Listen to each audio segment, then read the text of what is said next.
مشكلتنا دايما مش بنفكر في اللحظة، يا إما بنفكر في اللي فات وفي زمان وفي الماضي وبنحزن وبنقول لو كنا عملنا ولو، يا إما بنبقى خايفين من المستقبل.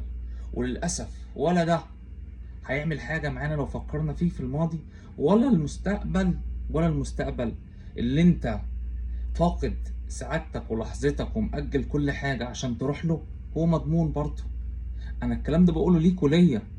احنا، انا وانت وغيرنا، احنا اللي عايشين في اللحظة دي. اللحظة دي هي افضل لحظة احنا فيها، المفترض نتأمل ونقف عندها كتير ونحاول ان احنا نعيشها بتفاصيلها، ونحاول ان احنا نبسط نفسنا فيها، ولا نقلب في اللي فات ونتعب دماغنا في الماضي ونفضل نحزن، او يبقى تفكيرنا في المستقبل فنخاف. حاول ان احنا نكونوا متزنين.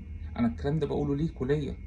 لازم نفكر في اللحظة دي، لأن اللحظة اللي احنا عايشينها هي اللحظة الأهم.